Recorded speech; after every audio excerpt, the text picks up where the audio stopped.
مجھے حیرانی ہو رہی ہے کہ پاکستانی سیاست، عمران خان، سائفر، صدر پاکستان، آفیشل سیکرٹ ایکٹ، اس میں ترمیم، اس سب میں ایلان مسک کہاں سے آ گیا؟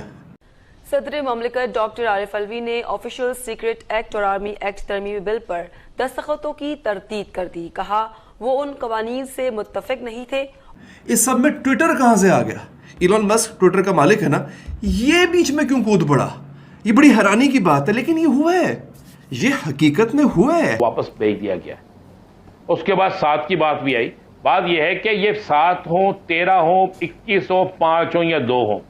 لیکن عارف علوی کے ایک ٹویٹ نے پاکستان کو ہلا کر رکھ دیا ہے. پورے پاکستان میں بے چینی پھیل گئی ہے، ایک کوہرام مچ گیا ہے اور خوف اور ٹیرر اور زیادہ پھیل گیا ہے.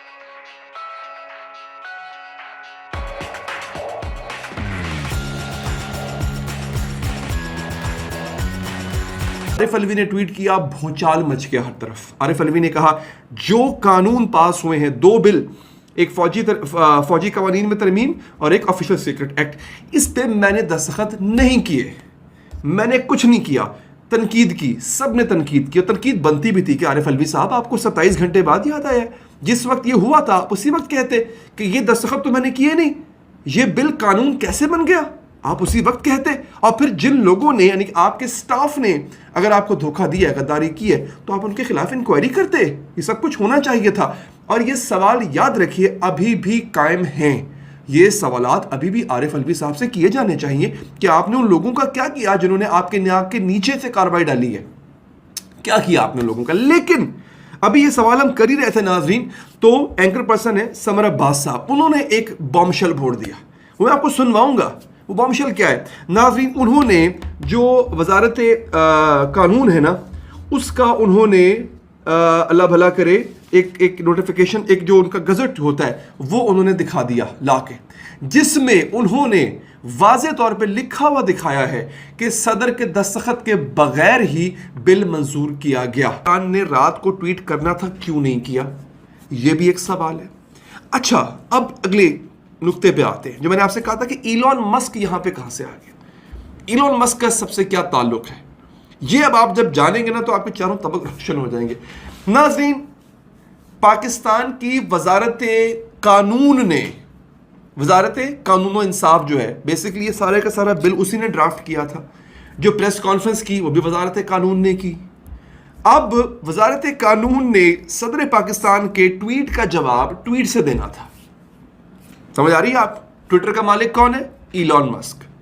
ایلان مسک نے اور ٹویٹر نے پاکستان کے، اب یہ بہت عجیب و غریب اور بہت بڑی بات ہے جو بتانے جا رہا ہوں، ٹویٹر نے ہمارے لا اینڈ جسٹس ڈپارٹمنٹ کا جو ٹویٹر اکاؤنٹ ہے اسے سسپینڈ کر دیا.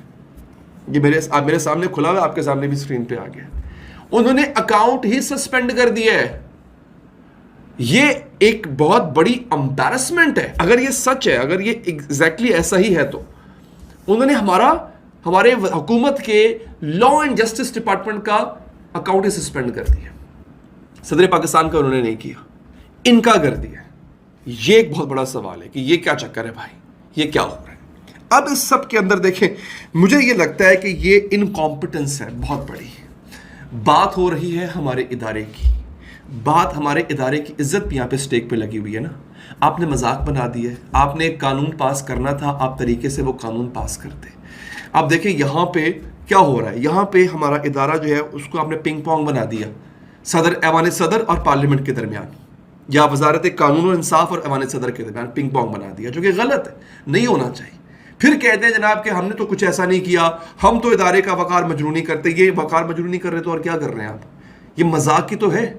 میں ابھی یہ پڑھ رہا تھا، مختلف جو ہیں اللہ بھلا کرے، جو یہ انٹرنیشنل جو صحافی ہیں ان کی ٹویٹس پڑھ رہا تھا.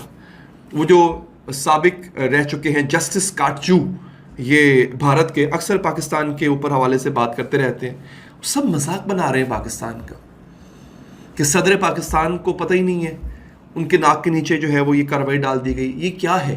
یہ ہو کیا رہا ہے؟ کچھ لوگ صدر پاکستان کو تنقید کر رہے ہیں، کچھ لوگ ہمارے نظام پہ تنقید کر رہے ہیں کہ ہمارا نظام کیسا ہے. اس قدر عجیب و غریب نظام ہے یہ، کیسے سانس لے کوئی اس نظام کے اندر؟ یہ قانون ہے، اسے قانون کہیں گے آپ؟ ایک قانون بننا ہے، اس کا ایک پروسیجر ہے. ہر کوئی ایک دوسرے کو دھوکہ دینے پہ لگا ہوا ہے.